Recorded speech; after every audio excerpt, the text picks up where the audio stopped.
This is Keegan Bradley. You're listening to Missin Curfew. What's Missin Curfew? It's when you kind of play guilty, but you show up. How nice is a green light on the road, though? No practice tomorrow, no plane, just go. Scotty Upshaw in the clear, and he scores! Right in front, scores! A few laughs, a little bit of fun, and obviously a lot of hockey talk. You're listening to Missin Curfew. The lads. Up, dog, my man.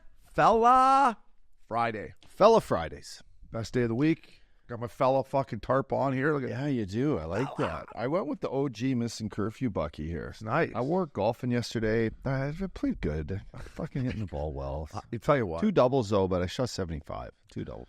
To the fellas out there, there's this tournament out here. Shout out to Dennis Shannon, San Gabriel Country Club. It's called the Cravens. Me and the Up Dog played in it It's quite some time now. 4 or 5 years ago. Anyways, it's straight up alternate shot, and the first day to qualify is alternate shot, add 'em up. So, like, you could take a 10 out there. Anyways, Up Dog, it's the best I've ever seen you hit the ball back in those days. I made him put his cell phone in his bag. Put your cell phone in your bag, and let's see if we can do this. And I wasn't a very good golfer back then. I somehow just played good enough, and you striped it, and we made the championship in our first look at the course. It's like the Masters, right? Masters is going on right now. There's only been one guy to ever win the Masters in his first time. Do you know who it is? Think old school. Wore glasses. Yeah, Tom Kite. No, good guess, though. Wore glasses. Got in trouble for saying some borderline stuff back in the day. Really? Fuzzy Zeller. Fuzzy.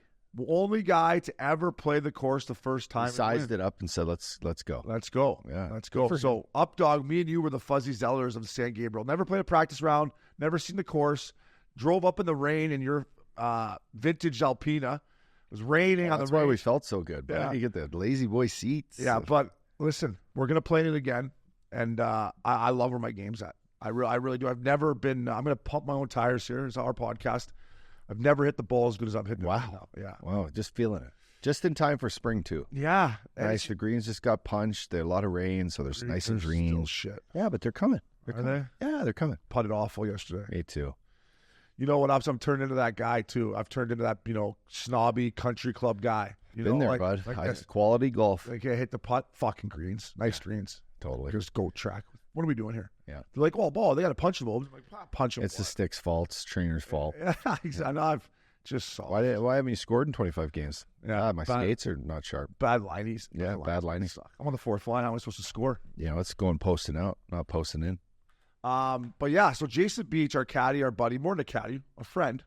He helped my swing. I used to have like a really low, like right to left hooker, and he started helping me hit this left to righter, and then as a Band-Aid, Up Dog knows he's playing me. As a Band-Aid, I'd have this big open stance, and I was hitting this 30-yard cut, remember? And it was going 300 yards, but it was going 40 yards right, and then another, whatever, coming the other way, 260. And then finally, Danny Lane, about a month and a half ago, he's like, what are you doing? Be an athlete. Close your stance up. Yeah. And I don't know, my contact is so much better. I mean, I'm still hitting some bad shots, obviously, but just the crispiness is there. Listen, we get in this tourney, it's anyone's match. It's I'm tricky, excited. though. I mean, there's clubs, there's teams from Ireland, Chicago, New York. No, you remember? Yeah, there was a team from Ireland came in. My island. You bring your boy. Hey, laddie. You get your laddie. You come in, you bring your caddy, Maurice, and you come in, you try to just go lights out up in Pasadena, California. Yeah. So we still don't have a caddy, technically. I reached out to Dane. He has a little contract scheduling conflict. Kenny the Wiz, not sure. So what if we got to get a caddy somehow. I could ask my Beckham. Beckham. Yeah. Speaking of Beckham, did you see that par 3 contest out there? I did. I mean, a lot of kids. Are you not allowed to play on the PGA Tour unless you have 6 kids? Or what's the rule? Yeah, it's just it's kind of that new age kid. One guy spouts one out, and the next guy wants one, and they're in just kid mode. Is there any bad boys on that tour that just say, "I'm not getting married. I'm going around city to city"? And Will Zalatoris? Yeah. I mean, he looks like Happy Gilmore's caddy. Yeah, who's the young John Daly coming up? There isn't any. Oh, there isn't any. What about the boy that just won this week, the lefty with the glasses, the guy you play with? Akshay. Akshay. Getting married. Really? Yeah, he's getting married. Yeah, 22 years old getting married. I know, with that hair, I'd never get married. Yeah, I just think that's the PGA way. I mean, when I turned on that par 3 contest, there was more kids than there was fans. I'm like, what? I know, it makes me worry about my bet with Koepka. because Koepka's got a fresh one coming out, and I know he just steps it up. But I still took him. I took him in my pools. I took him, plus whatever, 4,000 to win. Like, Plus 1,800. yeah, I took it. What Yeah, can I no, say? so did I. After you said that yesterday at Big, I was like, Updog's right. And then I saw a picture of him, and I'm not one to talk here. I'm not going to be on the cover of Men's Health anytime soon, but he looked a little softer Yeah, on he the did. fucking midsection. That's okay. He still Is that has all it right? up. Yeah, he still got up here. Is that all right? Yeah, once he gets down that Magnolia Lane, those Augusta fairways, I mean, he puts it on, right? Once you He'll start, be staring Scotty Scheffler down right in the lips. everybody took Scotty Scheffler to win. I know. I mean, if it's just like he's almost, take this with a grain of salt. He's not Tiger Woods, but he's almost got that feel right now of it's him and everyone else. Yeah. So we'll see. I mean, there's never been a line this good on well, Tiger had one line at one point. It was like minus 180. Yeah, the last favorite to Yeah. win the Augusta was Tiger in 05 or 07. I can't remember. 05, I think. Do you know what the line was? Like Probably not even. I mean, I got Scheffler at Yeah. minus 450. yeah. I bet you it was lower than that for Tiger. Yeah, I think it was minus 180, I think, at one point. Gambling wasn't as big back then, though, I right? know. People were still doing it. Like 2-1. Yeah. 2-1 for a guy for him to face the field is pretty insane. Yeah, I mean, you could have got Scotty Scheffler at minus 200 to make the cut. I think that's a lock. Yeah. A lock. Yeah. Was it? No, or that was a top 10, actually. For him to make the cut was something like minus 11. What I do like is you get the first round to kind of rejudge, and then you can jump back on the DraftKings site and see, like, okay, from here on forward, you don't need to make that decision quite Yeah. right before the No, first round. that's true. You do say that. Kind of wait feel it around or out. two. Wait Yeah. around or two. Like maybe he stripes it well, but just doesn't putt well. So like, okay, is his odds going to change here? He didn't quite shoot, Yeah.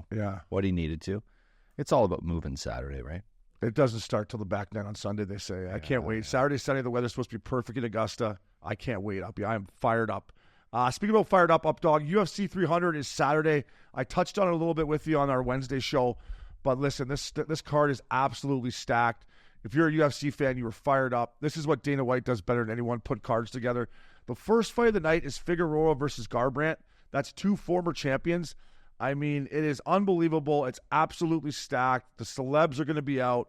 I can't wait to take it in, Updog. I thought about going, but when it's Masters weekend and you got UFC, that's too good of a day on the couch to pass by, buddy. But listen, Updog, if you have time this weekend, check out these fights, man. It's going to be electric. It's going to be electric. 300. I mean, I just grabbed a little steak with my buddy last night. My buddy Fred, shout out Chicken Shop here in Newport, and he's going in with his buddies. He's all fired up. Who's Fred? Have you ever had the Chicken Shop?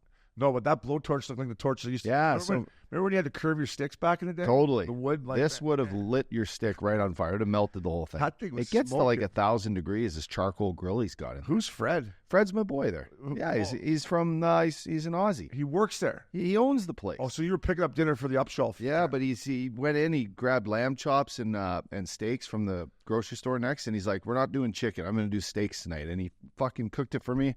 I had a couple IPAs in there on my way home from golf. I was obviously feeling pretty good by the time. yeah, me too. Actually. Yeah, that was great. Is that right by my nail salon there? Right Newport by Nails? You're exactly right. That's nice. Stop in for you get the OG wrap. I've You'll had the love OG wrap on Yeah. DoorDash before. They stick tasty. the French fries in it. They do. Yeah. Hey, I mean, if you're not getting a manicure, pedicure, what are you doing with your life? Getting rub and tugs. If you only got that hour a week to do something, Dude, I don't know. I was having lunch with a couple guys at Big Canyon that will remain nameless, and it was a father-son combo. And the one gentleman said, do you know where my office is? It's up on Birch. And I just jokingly said, yeah, I used to hit a rub and tug up there. And the one guy's like, hey, my dad's sitting right here. And I'm like, oh, sorry, did I offend? I didn't mean to offend anyone here. I'm just joking. yeah, totally. It's a Are joke. rub and tugs frowned upon in the real world? I don't think so. Right. No, I don't think so. But I think just in context, I think it's funny. Yeah, I was We're trying to just saying we were joking. We're not actually going. I was trying to be fun. Yeah, Yeah. It's like I know where Birch is. I used to hit a rub and tug. I mean, if we talk about a nail salon, we are actually getting manicures and pedicures. But I think when we just throw out the tug, Yeah. it just slap. It was just there's no rub. He wasn't thrilled though. He looked at it like, hey man, my dad's sitting right here. I'm like, sorry, I didn't mean to offend anyone. But I'll tell you what, I go in that. You go. I guarantee your dad knows what I'm talking about. Hey, you've been there, eh, fella? I tell you what, I go to Newport Nails. They're the nicest ladies in the world. I get 3 of them come out, right? Yeah. One on the feet, one on the hands, and then the neck and head, and they're just working me over. Totally. It's unbelievable. I know. I went in there last year. You actually caught me mid Manny Petty after I got just rinsed in the first round by the Bruins and Avalanche losing. I went in there and I said, give me the full pamper. Yeah. I said, ladies, I'm having a bad day.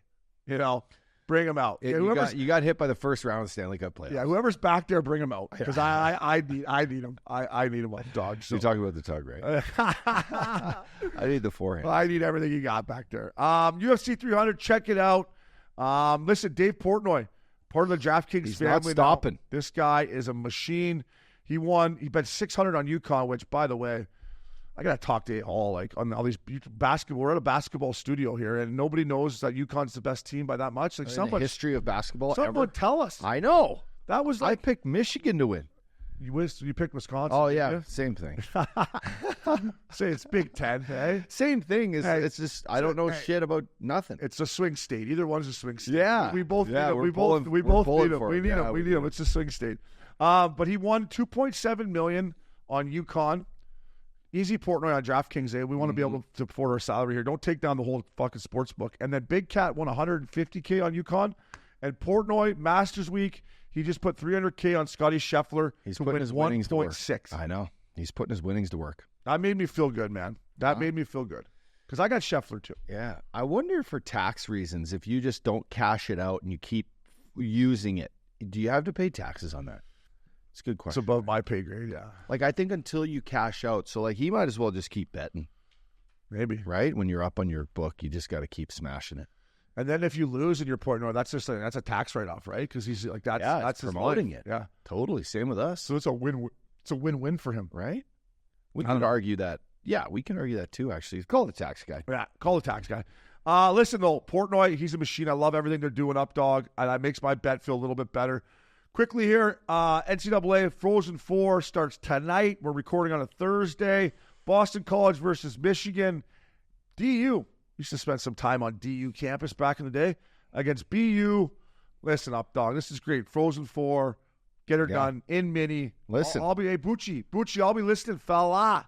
Macklin Celebrini, buddy, 17 years old, leads Boston BU. right into BU, baby. The kid's a player. I know he's a player. Who's going to get the first pickups? I don't know, but this kid, yeah, he's an hour from his Shattuck roots, and you gotta think this kid's just gonna step it up, He is going to step light it up. Yeah. BU, baby, Hayes. Yeah. BC. That was Shatty. I got Shat, dude. Yeah. Ike's went to BU. Ike's did, Ike's yeah. went to BU. Yeah, anyways, it's always good. Frozen 4. Bucci loves it. He's been pumping it up the last couple weeks on ESPN. So check it out, fellas. We'll be right back. Welcome back to Missin Curfew. Up, dog, my man. Labatt Blue, fella. Presented by Labatt Blue Light, the pristine Pilsner. Enjoy your beers together, fellas, so you can live life to the power of we. Always enjoy responsibly. Beer, Labatt USA in Buffalo, New York, fellas. Oh, up, dog. Get this guy a Labatt Blue. Listen, ups. You're hard on this city. I've been hard on this guy a little bit about, signing in Columbus and he got a, big time payday, which he deserved, but, does he not want to win a Stanley Cup? Anyways, it's Johnny Hockey. What a nickname. That's the best. 500 apples in the NHL. Good on him.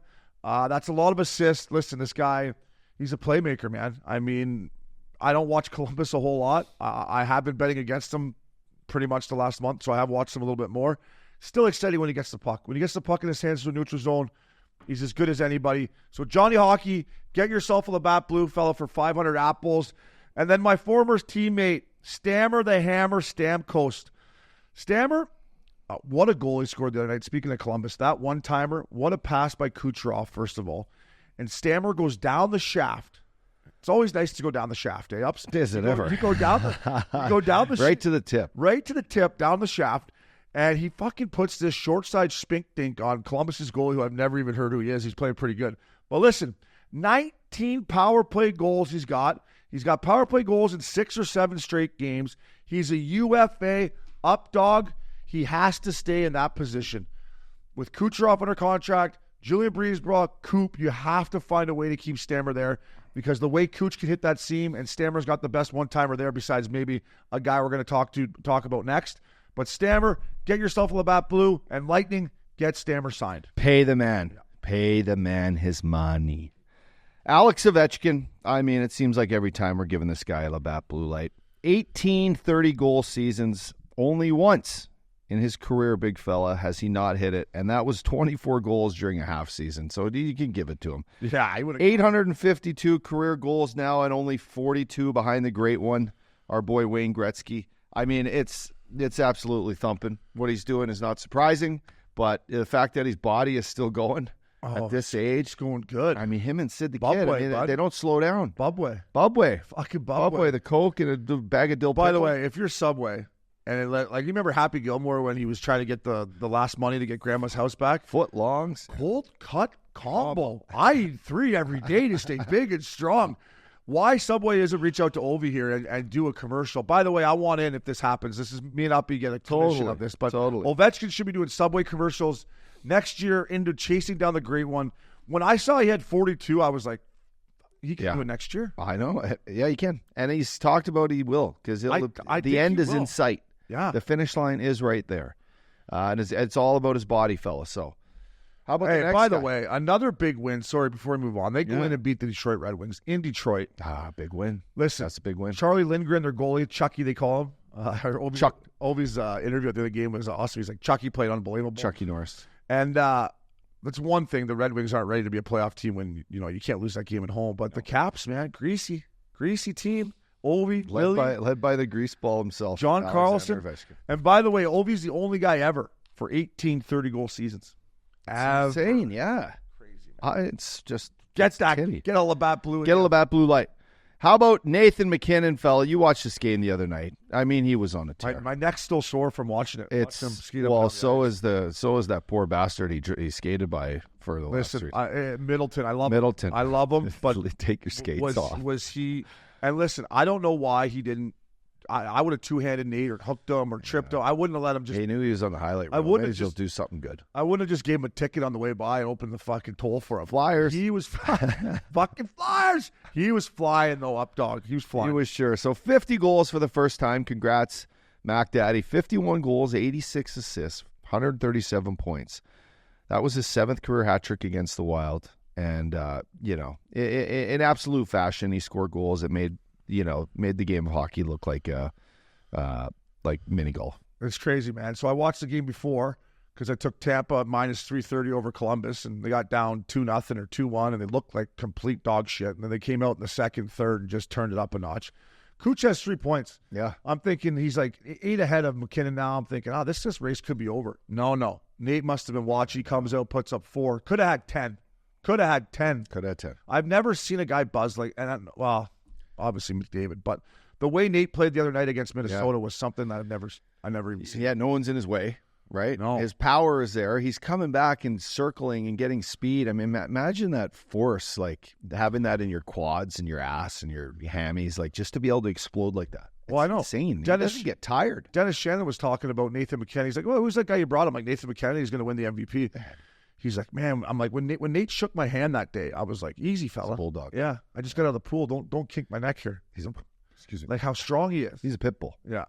Listen, to me, Ups, I got him at the start of the year at plus 900. I put 500 on him to win the Hart. To me, having 50 goals and also being right there in the points race, even if he doesn't beat McKinnon, the 50 goals, and we'll see if Matthews gets 70, but to me, and obviously I'm biased because I love the Avalanche and I love Nate, and I got money on him. But to me, having the 50 goals and being in the scoring race, I think you got to give it to him. I agree. But then there's an argument up. Kucherov, he's like 60 points ahead of the next guy. I know, and his team is playing good. He's getting his team in the promised land. Well, now that they got their goalie back, and Hedman's having another career year. He's another top 3 in scoring, D-scoring, top 4. Totally. It's insane. But those 4 guys, and then you add Sid in the mix. He's got his team back in the playoff hunt. I know. It's crazy. That's going to be interesting to see who gets in that last spot. But love it. I'm just saying it's been a great race, and whoever wins it's well deserved. But hey, the Tampa Bay Lightning, by the way, Dumba, great pickup. Duclair, great pickup. Totally. I was begging teams to pick up Dumba, but I would not want to play the Tampa Bay Lightning right now. Get this guy a Labatt Blue fella. Up dog, it's milk carton time. Listen, you put Torts on the milk carton a couple weeks ago. Usually to get people off it. Yeah. Well, no chance. Well, Torts, I love you. I'll always love you, Torch, you goddamn maniac. But I got to put you on the milk carton, Torch. And the reason I'm putting him on there, Ups, is a month and a half ago, John Tortorella would have been a finalist for the Jack Adams Coach of the Year. And arguably, I think Rick Tocchet is the man that's going to win it, but there is a legitimate argument that John Tortorella could be the Coach of the Year between him and Rick Tocchet. He went from being the Coach of the Year to he might get fired in the course of a month. And I hope he doesn't. I think long-term he is the guy there, or maybe not long-term, but for the next couple of years, I think he can squeeze as much out of these guys. But Torch, I got to put you on the milk carton because I just disagree with the way you handled it. You lost the room, fella, and now you're going to miss the playoffs. And Updog, honestly, man, it's kind of sad. I feel bad because I love Jonesy. I got to meet DB because of you. I love the Philly fans. I wanted Philly to get in. I love Torch, but that's milk carton material, fella. Yeah. No, it's a fall from grace. It's unfortunately, not having the Flyers in this hunt anymore and watching them, 8-1 to the Montreal Canadiens is absolutely horrendous. And that's something that the Philly fans will never forget this, right? Like the Philly fans, they love hard coaches. They love guys that play hard, guys that, can take a little criticism. But, listen to the quotes out of Philly of, this is a fall from, this is a fucking disaster. And that, his quotes of, well, if these guys can't handle, if these guys can't handle the way I treat them, then, we got the wrong guys or you have the wrong guy in me. Those quotes are, those quotes just prove that he either doesn't want the job anymore, wants to go back on TV, or he says he hates TV. I know, but it's like every time I was texting with why did you Couturier 2 games in a row you scratch your captain? Like, come on. Yeah, I could maybe understand it, Uppy, if the Flyers were picked to win the President's Trophy or picked to win the Eastern Conference and it was a month before they had playoffs and they were playing like shit and Torch is like, you know what, I got to wake the boys up here. I'm scratching Couturier. But when you're playing with House's money and you've overachieved the entire season, no one picked Philly to even sniff the playoffs. And you got your guys in a position to not only make the playoffs, but be not a wild card team, be one of the top 3 teams in the Metro, and you go off the rails like this, Torch. I would love to ask him, like, truthfully, fella, what were you thinking? Like, I wonder if he'd be like, you know what, boys, I made a mistake. I don't know if he would. Think of what it would have done to their team and their young players to play in the playoffs. Oh, I know. Tippett, like these young kids to actually say, we did this. Like, we didn't have superstars get us in. Yeah. We didn't have like a goalie that ran away with it to get us in. Oh, they're on their third goaltender. So it's like, think of that mindset of all these kids getting a chance to play, Tampa Bay or someone in the first round. Like, wow, Carolina. Yeah, that's crazy. And then would have been a short series, but still. You never know. You go on a little bit of a run, you go down swinging at least. Yeah, I just, you know what, 2 Ups, and you will appreciate this more than anyone. I wanted to see playoff hockey back in Philly. Yeah. Because those fans, they wear all the orange, and that place gets rocking, and it's just mutants everywhere, yelling, screaming, drinking beer. It's awesome. Yeah. I don't know. I mean, I truly believe if I'm in that dressing room, this is where I was going with this. And I tried to put myself in that dressing room, and we're fighting for a playoff spot, and this coach comes out and just buries us and scratches our captain. I would almost maybe deep down be like, what the fuck is this guy doing? Like, we're making everyone look good, and like, why are we being negative now? This isn't the time. Totally. And I'm not saying they're not trying, but then you know how Updog, it's an unforgiving league. And Torch did say that a couple days ago after the Montreal shellacking. He's an unforgiving league, and when shit runs downhill, it runs still downhill fast. So I'm sure right now they're trying to get out of it. And it's just like they're done. They're done. They're done. Yeah, they're done. Torch, I love you, but have fella, a good summer, boys. Got to put you on the milk carton. Flyers, get down to Cabo or Cancun or Tulum. Shake it off, boys. Work on the tan. Around the National League, Updog, what a league. Listen, your boy, Jack Hughes, done. Shoulder surgery. Couple things. Makes you, first of all, realize he's playing hurt, which I like. That a boy, Hughesy. Way to get out there and try to get your team in. For sure. But Updog, these injuries that we've talked about with him, they kind of be, it's turning into something, isn't it? Like, I'm worried. Yeah. He's always getting hurt. Shoulder, a knee, a back. Yeah. He's had a couple right now. So, yeah, you're right. It's I think his skill ultimately will take over. He's still young. He'll heal up. Yeah, I love this kid's game. Connor McDavid went through some bad injuries to start off with a crazy shoulder and a crazy knee injury, and he's still at a level that who the hell knows how to catch him. No. But you're right. He's going to have some things to prove. It's going to be a rough summer, not so much golf as it is, golf's done. As it is doing those like side lifts and the old planks. And that's the thing, and you know this too, like rehabbing. Like guys that I've played with that had to rehab all summer and couldn't fucking get in there and do a legit National League summer training, they always seem to struggle at the start of camp the next year because you can't do everything that you've done. Yeah, you'd be surprised now. He's going to have the best people looking at him. You know, he's going to have surgery probably this week. He's probably already he'll be 6 to 8 weeks, which is when guys might even start training anyway. So he'll be, you know, he should be more dedicated than ever. We took 6 to 8 weeks off. Guys don't take 6 to 8 weeks off anymore. me and you took 6 to 8 weeks off. Hey, let's go to Europe for 6 weeks. See how you that. got to let the body heal. You got to listen to the body. Rest is a weapon. You got to listen to the body. Updog, 74 points in 62 games. I mean, he's still a great year. That's a great year. I was even shocked he played 62 games. I thought it might even have been less than that. Anyway, Hughesy, rest up, fella. We love you here at Missin Curfew. Frosty, God, he's always looking good behind that bench. Last but not least here around the National League, Updog, it's corn dogs, I think, for your former team, the Arizona Coyotes. The mayor of Scottsdale comes out and says, I don't want that fucking rink anywhere near my town. Like one of the weirdest quotes I've ever seen from a guy. Maybe because it was a half-ass looking, you know, rendering. Like, it looked cool, but, like, what is this video? You guys are just going to post this video and say that these plans are all done? You have the fucking spot for it? Maybe. Whatever they did, they ticked them off. Because when I read it yesterday morning, I'm like, whoa. And then literally... Is it the ownership? Does the ownership have this bad kind of rap with the city? Or what the hell is it? Why doesn't someone that, you know, has a few billion just step up, buy the team, write it off? You know, you think long term. Well, this guy's Ryan Smith's about to come in and buy her for one. The Coyotes would be. This is how it's going to go down. The Coyotes would be sold to the NHL for $1 billion and then flipped. So the NHL is going to make $300,000 on the deal. $300 million. $300 million. Sorry, flipped. Yeah, good point. Flipped to the Utah Jazz owner Ryan Smith for $1.3 billion with a B. Yeah. Salt Lake City. Here we come. It's got to be done. It's a joke's it's over. Joke's over. You got to do it. This guy wants hockey. He's a young, rich guy that's excited. Yeah. Listen, Utah's growing. Park City, Salt Lake. What are they going to be called? They used to be called the Utah Grizzlies. Bushtaw, we used to call them. Loops used to call them Bushtaw. I don't know. Definitely not the Grizzlies. I think you bring in something, maybe some mountain lion, fucking something in the mountains. Some cougars. So you played against Utah Grizzlies. Yeah, of course. They were awful. And Loops would come in and be like, hey, boys. Loops like show up right before the meeting. All right, Bushtaw, boys. Point night tonight. And Bill Brookbank would be like, come on, Loops. Like, don't disrespect the competition. No chance, Billy. Bushtaw, point night tonight. And Loops would go out and get like 4 on here. I'm like, Billy, you can't argue with the Loop dog. No, he was too much of a fucking savage sniper. Let him go out there, snipe away. And he was so fucking good. We'll go get drunk after the game. So. Anyways, Coyotes fans, we love Old Town, we love Scottsdale, but I think it's time. It's time. DraftKings top titty. Shout out to our winner, KM2939. Tried to get my team in.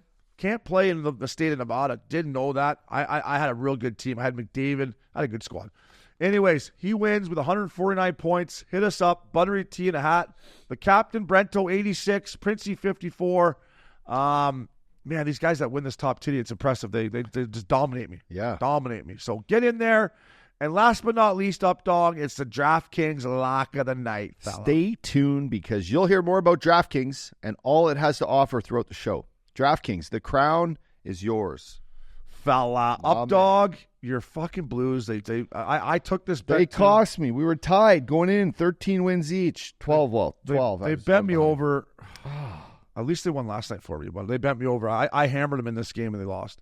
I'm 14-7. You're 12-7. This is the last regular season lock of the night. Updog, lead us off. Let's finish strong together, buddy. We are 26-14. I like that number. That's good numbers. I'm gonna go. This is wow. We're almost over. The season is almost over. Man, the Blue Jacks have been costing me here. Let's see.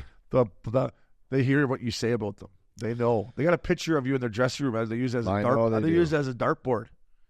I am going to take the Dallas Stars at home against the Seattle Kraken. Wow, good bet. I'm taking the Stars, fella. Good bet. All right, fella. They're 9-1 in their last 10, by the way. The Stars. So heads up. The Stars are a wagon.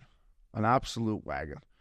I'm going to take the Fact Daddy and the Nashville Predators at home against the Columbus Blue Jackets. The Fact Daddy's buzzing. Smashville's buzzing. Doherty was just there last weekend. He said, what a city. Maybe they go on a run. Maybe we have to make a little trip to Smashville, right? If they get past the first round, maybe something like that. I would love to. I got the Fact Daddy, the Preds. Updog has got who you got? Buddy? Dallas Stars. Oh, come on, fella. Stars, what a city. Against the Seattle Kraken. Updog Master Week. Friend of the show, part of the DK family. We got Keegan Bradley coming at you right now. Fellas. Welcome back to Missin Curfew. Updog Masters Week. What a time of year, buddy. Yeah, this guy, friend of the pod. First time I played golf with this guy was with you during training camp. We went and played, I believe, the Bears. Was it Bears Club or Bears Medalist? Club? Yeah, okay. 40. Yeah. Number 18 in the world, 6 wins, 1 major, and an absolute beauty. Keegan Bradley, thank you for joining Missin Curfew, fella. Hey, boys. Thanks for having me. I just remember the first time we teed it up, how far you were bombing it past the Updog, and God, that made me feel good, Let's Keegan. start That there. made me feel good. Not many That's not people. saying much, but I mean, listen, I don't know about whatever's in these technology and these drivers now. I don't know about you, but have you gained distance every year after year? I'm bombing. He's my bombing driver. it, Keegs. yeah. So actually, a few years ago or last year, I was playing with Rory, and he was hitting it about 80 yards by me with the match play. It was embarrassing. And I went and started to do some yardage gaining stuff. I used a stack, and I would you make these crazy swings. And like now, it's such a part of the game. But growing up, you were never taught to hit it, swing as hard as you could. That was like you were an idiot if you did that. Now it's like you got to hit it as far as you can, and like if it's in the rough, you just got to deal with it. Yeah. Keegs, obviously we're partners with DraftKings, and you came out with this year, the DraftKings Rainmakers. First of all, tell our listeners exactly what that is and how you became part of the DK family. They've been great to us and obviously great to yourself as well. Yeah, so Rainmakers is a digital fantasy card playing game company, and I love being a part of Boston companies, and DraftKings is based in Boston, and but it's a perfect partnership for me. I love everything about the company. Jason Robbins is a member of the Grove. I've seen him up there, and it's just it's a great company.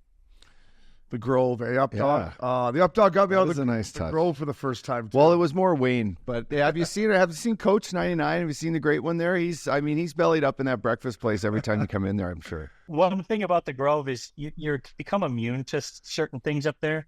I basically see Wayne up at breakfast every day. And it's like I'm saying hi to the guy at the club. It's like this is why I see him every day. You forget, like, holy shit, that's Wayne Gretzky. It's like one of the greatest athletes ever. And, it's just an incredible place and a fun place to go for me for work. And to get to meet those type of people and chat with those type of people is incredible. Yeah, I had never met Gretz before. Uppy took me out to play golf with him, and people asked me what he's like as a guy. I'm like, he's a better guy than he was a player, which obviously the greatest player in the world. But playing golf with him and just hanging out with him, as hockey guys, how much he can remember about the game, Keegan, it's crazy. For a guy who's met so many people and been so many places, he remembers stuff from years back. It's nuts. He's such a humble guy. Like you would never know that this is a god. You'd never know it, and he's very approachable, and even like when I'm sitting there with some of my buddies, he'll come over and say hi. Like he's just sometimes you look at these guys who are done playing, and you look and you're like, that's who I want to be when I get there. When I see guys like him, I think of that's who I want to be when I'm done playing. I'll never be the Wayne Gretzky of golf, but I would like to be as approachable and as nice and how giving he is with his time and little. I mean, if you want to go talk to him about hockey, you want to talk to him about golf, you want to talk to him about mindset, he's there for you. And it's just when I meet these guys, I'm more impressed of how they behave and act than I even have how great of a player they were. Keegs, you're from Boston, so a Boston legend and hockey legend, Bobby Orr, was a guy that used to come in our trainer's office, Frosty, in Florida when I first met you, right? So Frosty, our trainer, and I'd come in for games, and there's Bobby Orr sitting at his skate sharpening machine, basically doing that exact same thing, just talking to us young guys, sharing stories, laughing, and you're like, fuck, this is Bobby Orr. This guy's an absolute legend, giving his time back to the game. And hanging out with the trainer, which is the ultimate compliment for hockey guys. You hang out with the trainers. It's So have you ever get a chance to meet Bobby Orr? We have a Bobby Orr in our clubhouse guy here at Big Canyon. He's Bobby Orr. He's a different one. He's just a legend too. But You'll love this, Keegs. I was still playing in the NHL, and I joined Big Canyon. You have to meet everyone, right? So they're like, oh, you got to come meet the guy who runs the locker room. His name is Bobby Orr. I come down, and he's a black guy, right? And I come down, they're like, hey, this is Bobby Orr. I'm like, yeah, seriously, okay, you guys fucking You know Bobby Orr. Yeah, I'm like, he's like, no, he's like, I swear to God, boys, Bobby Orr spelled the same way. So we got him a jersey, and he's an absolute great. He's the best. Keegan, he can get your shoes looking as National League as Updog used to bring him 24 kicks from Bonnaroo. That's great. That's awesome. Hey, Keegs, I wanted to ask you about the Grove, though. Like, for us just hanging out there with all the athletes and all that stuff's amazing for us. But being a tour pro, the practice facility is what you boys love the most, right? You guys can go there and work on every aspect of your game? Yeah, so I like to look at my golf courses as office space. And I always tell younger players, you always got to try to upgrade your office space. And the Grove is like Park Avenue, Fifth Avenue, New York. You can't get any better. I have a hard time. Like, I could never live anywhere else because I have to have this facility to get better. When you're around Michael and Gretzky and, these other guys, it's inspiring to go out there and work hard. And like, there he is. There's Michael Jordan. There's Wayne Gretzky. These are the two greatest athletes ever. And it's just, it's important to be around guys like that and to see, it's just inspiring. I love going to the Grove. I love hanging out there. I love practicing there. It's just an incredible place. Do you love getting your bill there at the end of the month? I don't look at that thing. That's one thing you like. Yeah, I never want to see my dues. I never want to see like that time I drank 3 bottles of wine after the. Oh. We always say it doesn't cost anything till the end of the month. Doesn't cost anything till the end of the month. Yeah. Keegs, I want to talk to you about Full Swing. There was an announcement that came out of the GM's meetings down in your neck of the woods that I believe it's Amazon or whoever, doesn't matter. They're going to follow 10 to 12 NHL guys. Me and Updog always talk about we want behind the scenes, get to know these hockey players as persons. Full Swing's done that with hockey. Do you think it's been a great thing for your tour, or what are your thoughts on the Full Swing and getting to know you boys, in the clubhouse and stuff like that? It was a great experience. I did it to try to have the golf world see a little different side of me, the real side of who I am. I'm such a mess at tournaments and so intense and so worried and everything. Like, I can't act like myself. I can't be who I really am. I always tell this, that I see guys on the golf course when they have this genuine laugh, like during a tournament round, and I think, like, I can't even believe he's able to laugh like that. I can't. I can't act like it. So it's not really who I am when I'm inside the ropes. So I wanted to be able to show a different side of me and really, really more of who I am. And I think it's a great opportunity. I think it's great exposure for the sport. I mean, the hockey guys, you guys are the best. Let's hope that you boys, that they show the real hockey guys and how much fun they are. And I think it's just great for the sport. I mean, it did it for me for F1. I didn't know a thing about F1. I watched the Drive to Survive, and then I became obsessed with it. And I just think it's great exposure for the sport, because people that watch hockey will watch it, but there'll also be a big group of people that have never seen a hockey game that'll get into it. The one thing I did notice, Keegs, from the Full Swing is that it's tight quarters in that clubhouse for you boys, eh? Like, you guys, it's kind of tight in there with all you boys in there. And it's not like the NHL room where we got all our... Do you ever find it tight in there? Guys are walking around... Hey, Rory, move over. Yeah, we'll walk around Buck Diddy, no towel on. You're like, hey, put a towel on the buffet line.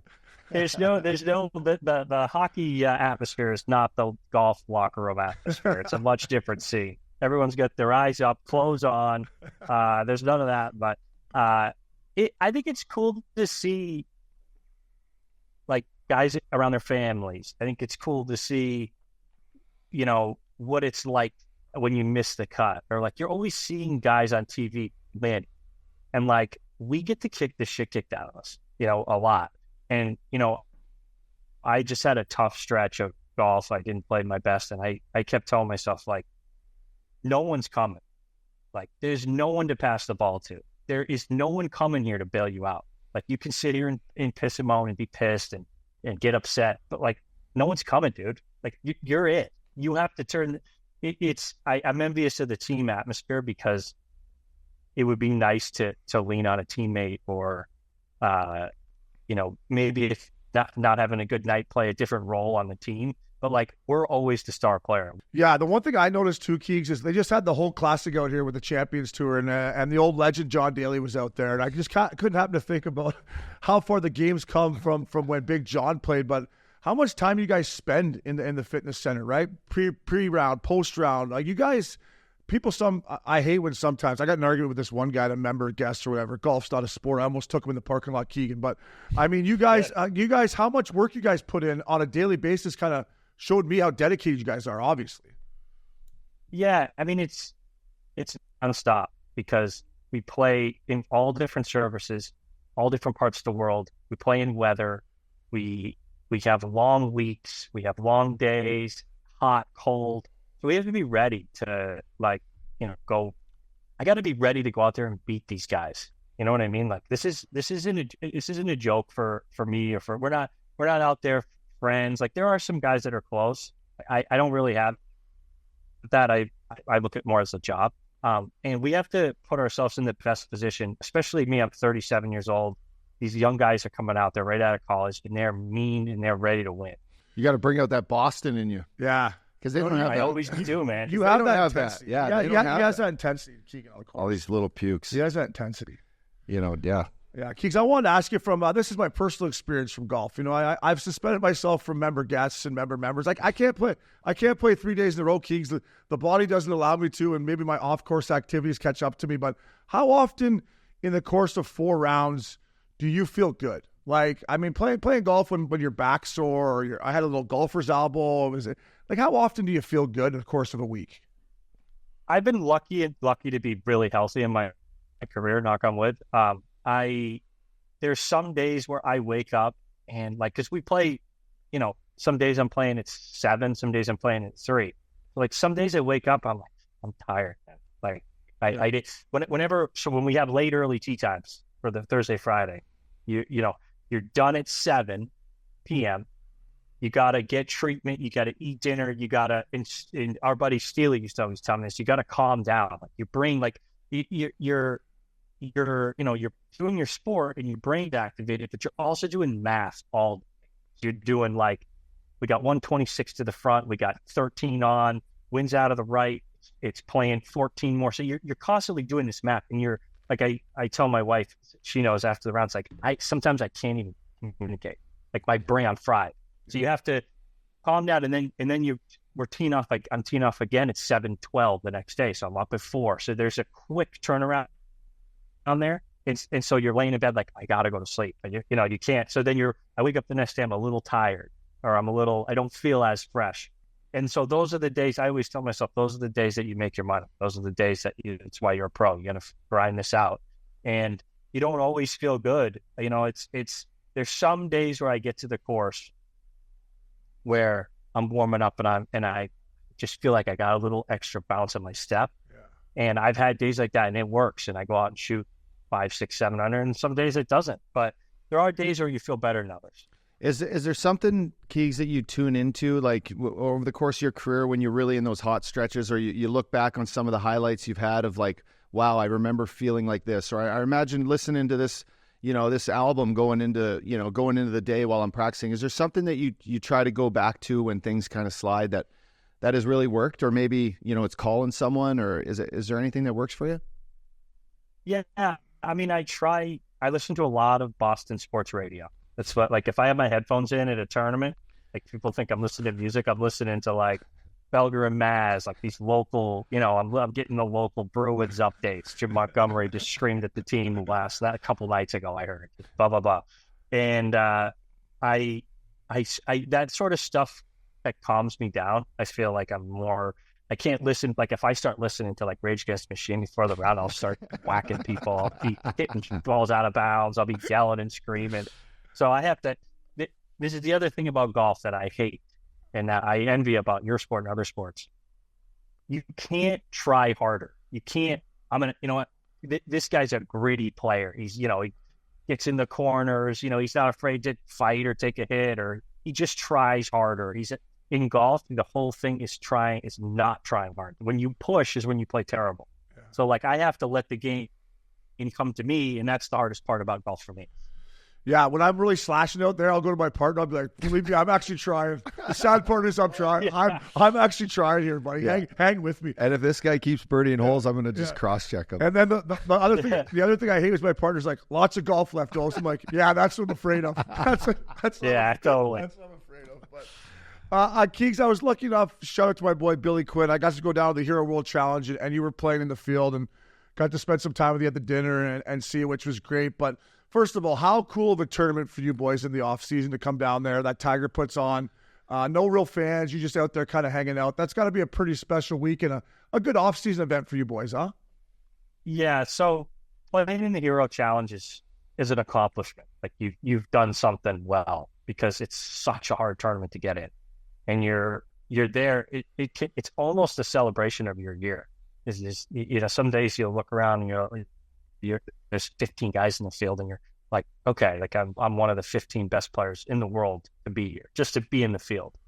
And especially when Tiger plays, it's so rare that we get to play with him and be out there. And like, I the first day he came up and warmed up next to me, and like I'm still a little kid watching him hit balls. Like I'm pretending like I'm doing something in my club, but I'm like peeking a look at him ripping drivers and like checking it out. So it's great to like have him out there, and honestly it's a very proud moment because I hadn't been there in a while, and the last time I went there, my son was really little. Now I have 2 kids, and like I brought my wife, and it was a proud thing for me to get back to that tournament because the only way you can get in that tournament is from playing well. There's no other way to get in other than having a good 2 years of golf, really. Yeah, my girl was in the gym and Tiger was in there. He was I think he was taking a run at my girl there. I was like, easy, Tiger, eh? Take it easy on my girl. Take it easy on my girl, fella. So Keegs, when you came to the first tee and you're getting warmed up and you saw my big ass standing there take a picture with you, what'd you think? First of all, like, holy fuck, what's Obes doing here? And second of all, I apologize because I was a little bit of a cooler for you, fella. You didn't get off to the greatest start. Then I left you alone and you rallied on the back nine. So I was officially the cooler. Yeah, I remember thinking, like, I got up to like a horrific start. I think I was like 4 or 5 over after 9. And I looked and didn't see it. I was like, fucking glad he left. Thank God. He's a cooler. And then I made a ton of birdies coming in, and then I saw you back on 17 or something. 17. And I was like, all right, you could come for this hole, but you better hope I make at least a par. Yeah. Because I couldn't do that when you were there the first 9 holes. You're like, hey, Obes, glad you left, bud. I'm like, yeah, I'm just going to watch you hit this shot. I'm not following you. Don't worry. But by the way, golf is the one sport where as a fan, as a spectator, you actually have that, you feel that if things aren't going well for the guy you're watching. I was walking with him. It's tough. And I did it with Steely one time, and I forget which tournament it was, but I was walking around, and I'm like, fuck, I can't watch him hit any more bad shots. I feel like it's me.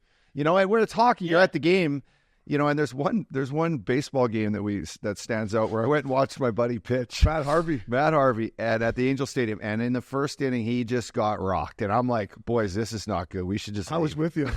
We should get out of here. We're like third row behind the dish. The sounds coming off the bats, I'm like, oh my God, we can't. Sounded like your driver. I still think that one guy hit one over the Honda Center. I'm like, get down. That is good. No, but in golf, you're so close and you're so intimate. You feel the motion from the player and the conversations he's having with his caddy and the facial expressions, and you truly feel that as a fan. You're like, fuck. Or if he's going good, you're like, they're like, don't change anything. We got to keep going, No, I know. I followed Max Homa. This is before Max is, taking his career to where he was at the Canadian Open, and he went like bogey, double, bogey, and it was just me and my buddy. I'm like, let's just duck away here. Let's give Max an opportunity to resettle. But is there anyone that follows you, Keegs, where you're like, I can't wait. I love playing golf in front of like my couple buddies back home, or do you ever get that feeling with like some guys watching?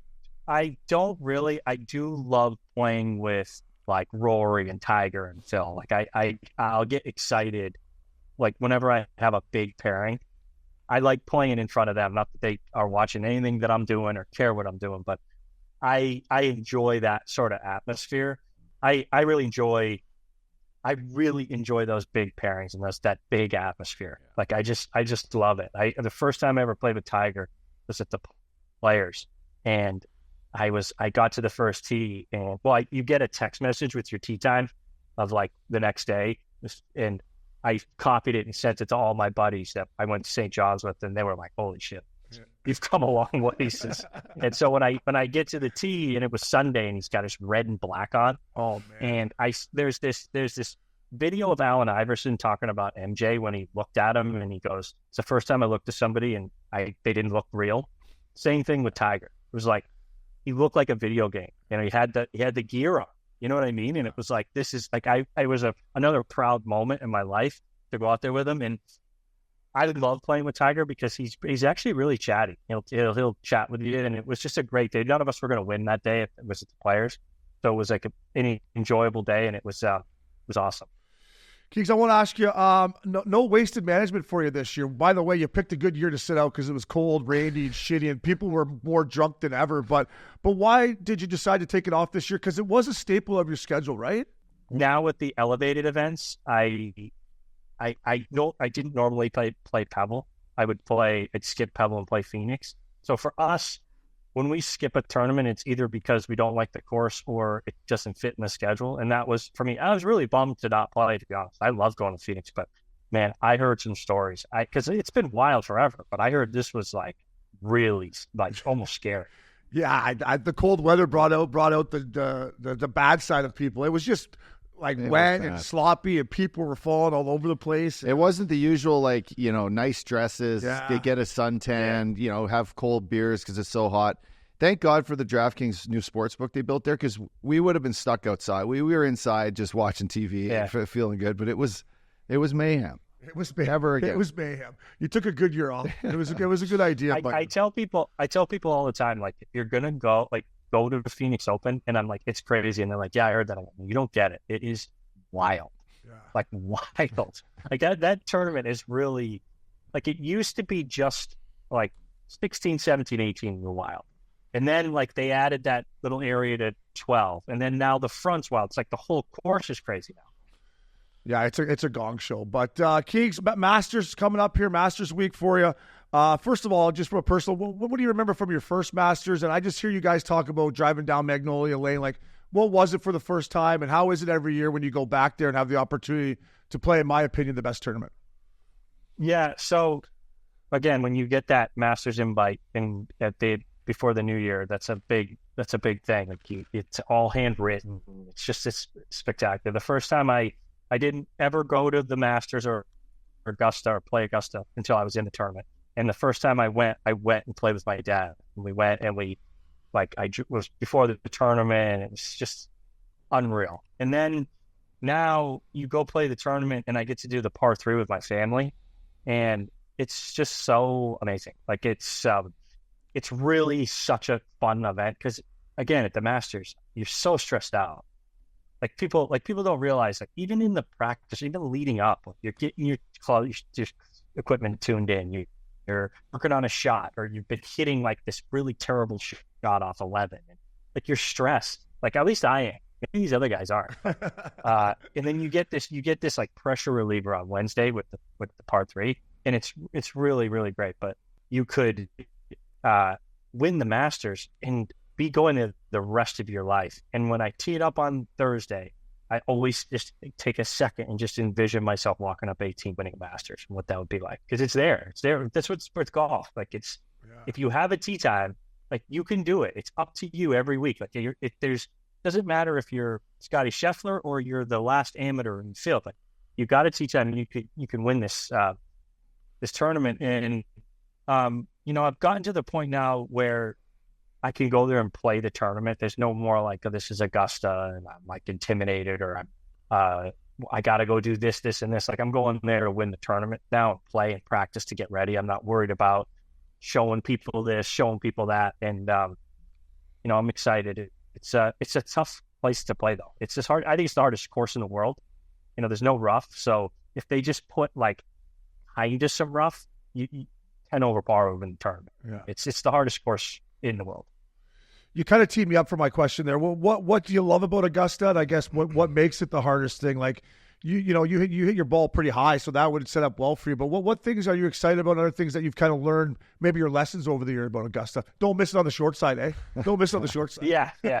So I would go on a ton of scouting missions to Augusta with Phil, and the way he plays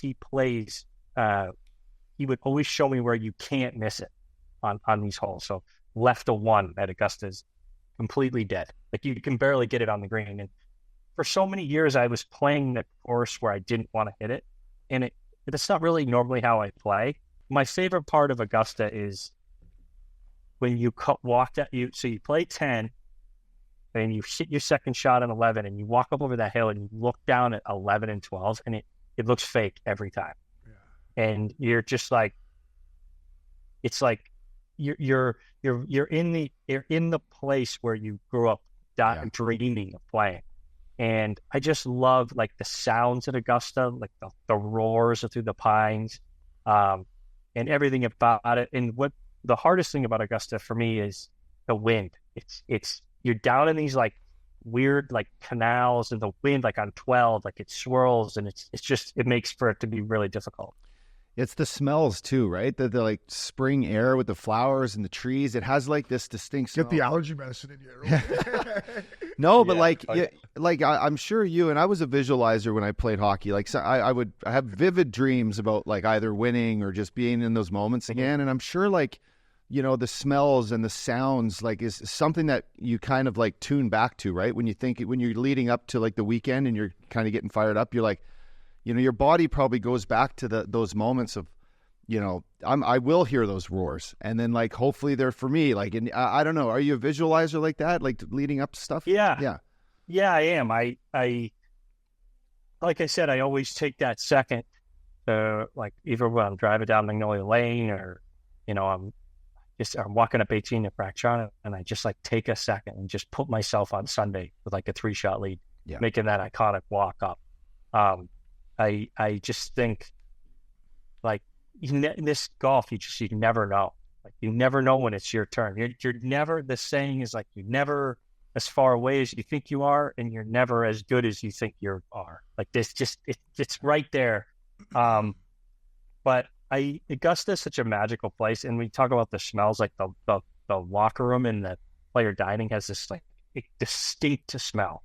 It's funny you say that, Keegan. Sean O'Donnell told me my rookie year, he's like, you're never going to be playing as good as you think you are. You're never going to be playing as bad as you think you are. And that was something that I took on my whole career. But I want to talk to you about the fans, or the patrons, right? The patrons. They're so respectful at Augusta. I've never been, but, you know, like going to a U.S. Open in New England or New York, you know, you might hear some stuff. Is it nice to know at Augusta they're going to be proper there? You don't have to hear some, you know, guy like me yelling at you or something like that? It's just so amazing. Yeah. The best is there's an autograph area, like that's the only place you can sign autographs. And so like when you're on the course, there's no autographs. Nobody has a cell phone in the crowd. So think about this. Like think about anywhere in the world that you could go where you're in a 50,000 people and not one person has a cell phone. So you'd be in one. you're not taking. There's no. Can I take a selfie? Like. I was telling my sister's a huge Harry Styles fan, and I'm walking around and I see Harry Styles. Like, who is he? One of the most famous people in the world. He can walk around there and be normal because no one has cell phones. No one has there's no autographs. Like, so he's just like walking around. It's so pleasant to be out there because they're all scared that they're going to get kicked out. Like if you do anything, like you're gone, especially even the players. Like I'm making sure everything I do is proper when I'm there. You two wouldn't last a second. I was going to say you need the old pen and the pencil and scorecard to get a number. I'll be on the couch listening to Jim Nance.